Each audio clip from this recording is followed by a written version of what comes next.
move on to our next story. In Nigeria, President Bola Tinubu has named Balarabe Abbas Lawal as a ministerial nominee from Kaduna State. He replaces former Kaduna Governor Nasir El-Rufai, who failed his screening at the Senate. Lawal was the secretary to the government of Kaduna State. President Tinubu is also asking the Senate to confirm the nominations of Jamila Bio Ibrahim from Kwara State as Minister of Youth Development and Ayodele Olawande from Ondo State as Minister of State for Youth Development. Rufai, more nominations? Yeah, I mean, more nominations. We've been watching this for a while. Some names had to be replaced because we all know what happened. Some of them did not pass through the screening and all of that. But it just goes back to the conversation of a very bloated size of government. So in one respect, government is saying Nigerians should hold and tighten their belts, but in the other respect, we're having a very bloated size of ministers, about the most ministers we've had in a while in this country. So what kind of government do we want to form that way? Can't we have that level of scrutiny, integrity, and efficiency? In the end, who does most of the work? The permanent secretary in the ministry and the other people that administer things. So we have a big size of government, and recently the Senate has also come out to say that all these new spendings the president is announcing, isn't it time for him to send a supplementary budget forward? Because that's a big question, because it goes back to the point, I think Dr. Abati raised it yesterday, as regards all of these new announcements of 35,000 or adding 10,000, 25,000 award for workers. On whose account is that money going to come from? How are we going to appropriate the spending? So vis-a-vis all of this, now we're still talking about humongous spending as regards ministers.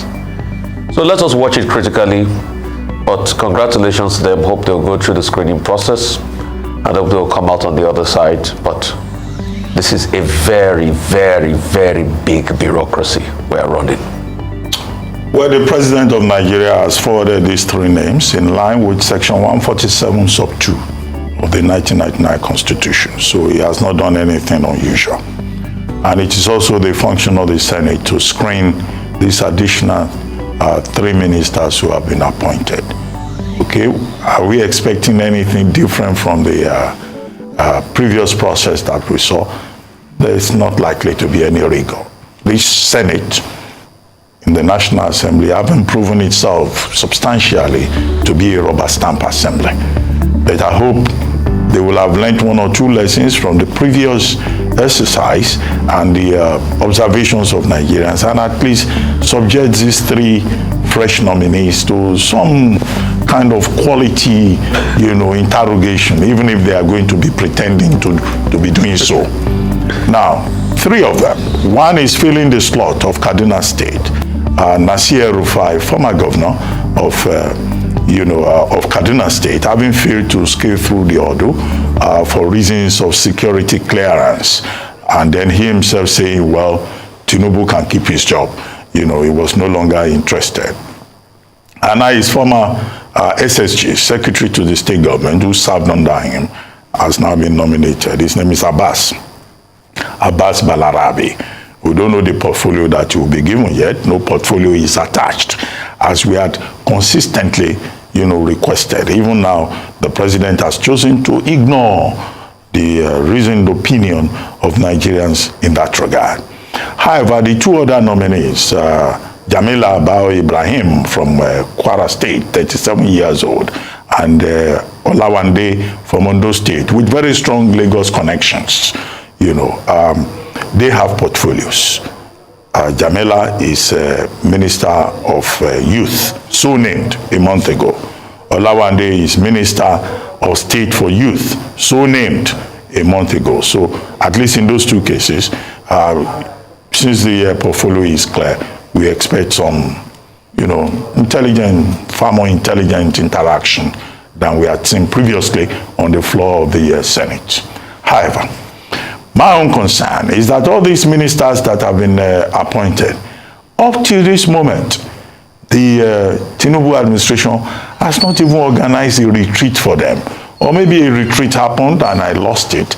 Because these ministers, some of them, by their conduct that we have seen, they seem to have no clear idea about what the expectations are, what their major responsibilities are. You know, they may have gone on on a whim to familiarize themselves with what the ministry is all about. But I think there should be a proper retreat where the government puts its own framework on the table, and there will be a meeting of minds in terms of the direction that this administration wants to go.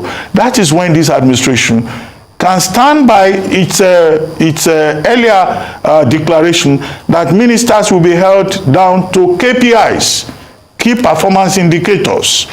There should be that rubbing of minds. I think that it's a major omission, except they had a retreat nicodemously, that I missed, following the news, except something nicodemously happened. But I think they still need to sit down, going forward, after almost 5 months in office, to tell these ministers, these are the expectations in your ministry.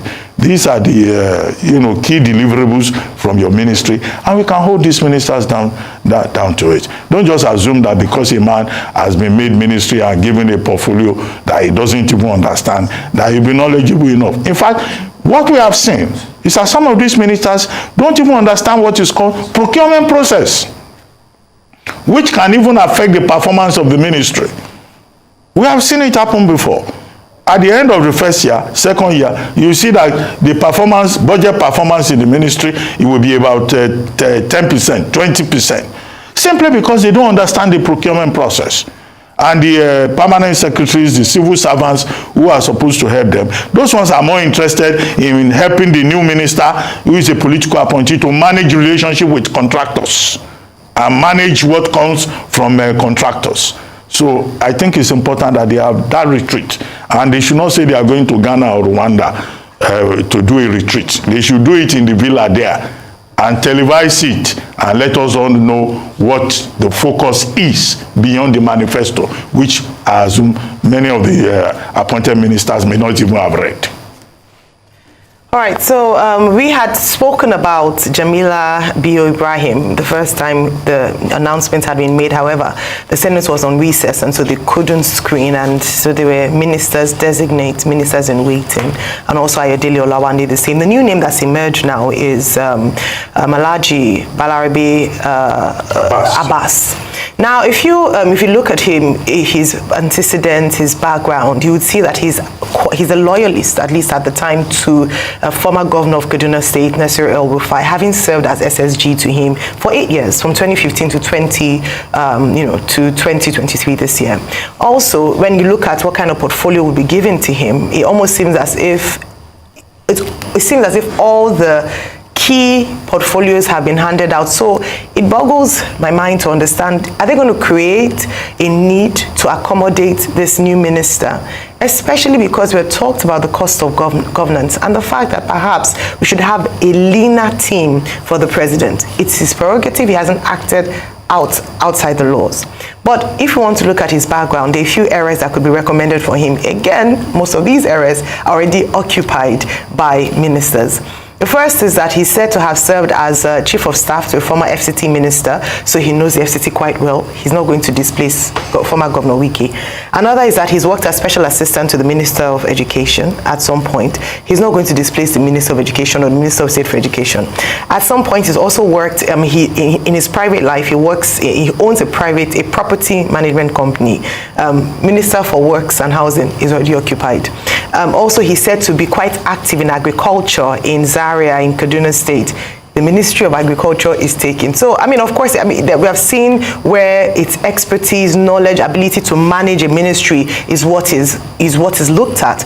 But then you would also want to see some expertise in certain areas. So it would be interesting to note which ministry would either be created for him, if he would put in to accommodate this new minister. Now, moving on to Jamila Bio Ibrahim. Just to mention that she's the daughter of a former minister, Alhaji Isa Bio, who had served under the Goodluck Jonathan administration.